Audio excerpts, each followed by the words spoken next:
The former Katikkiro of Buganda Kingdom has kept a low profile ever since he was relieved of his duties by the Mengo establishment in 2007.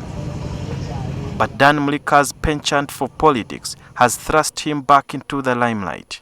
The Buganda loyalist has formed a pressure group called Dignity that seeks to change the Museveni regime through a mass uprising. We formed it because Uganda now is in a turmoil. The three organs are no longer working together. That is legislature, executive, judiciary. Even within the leading party, there are troubles and other political parties. Therefore, it means Uganda has got something lacking.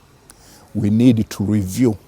On some occasions, some government officials and other authorities have used statements such as orders from above, which according to Dan Muliika means that the executive has more powers over the electorate. And those are some of the cliches he feels could be written off through civic education, where people are enlightened and educated to know that power belongs to them. But how far will he go with only less than 2 years to the 2016 general polls? We are awakening up the people to start thinking, to sit together and formulate new policies. It may require even a new constitution if they want. It may require changing structures of the country, so long as those decisions are made by the owners. In 2011, a number of opposition members and Buganda loyalists formed a pressure group called Subi, which means Hope in Luganda. Dan Muliika and Buganda's former Katikkiro Mulise were linked to the group, but Muliika denies any ties to the pressure group. It is you press who alleges. You have alleged a lot of things about me. When I was Katikkiro, you were alleging I belong to FDC. You also alleged I'm a Subi. I don't know why you do it, because I have never shown you anything that I did this in Subi.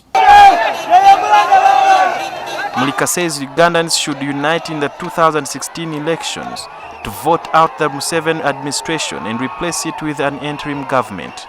So that it has got two functions. One, the interim government with the civil service could run the day-to-day business. Then, to mobilize the owners of this country, because at the moment we forget that Uganda had owners.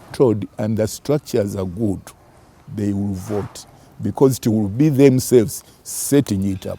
But with the sham elections, as I've told you already, I think it is a useless thing.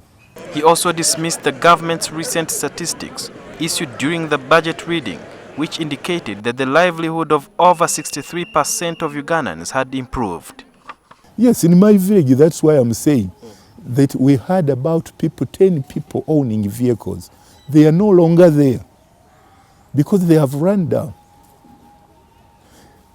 There are no more motorcycles because they have been run down, and they are poor. In 2012, the government outlawed a pressure group called Activists for Change that was founded by prominent opposition figures who were agitating for regime. It is still not clear whether the authorities will allow Dan Muliika's Dignity group to freely operate in the country.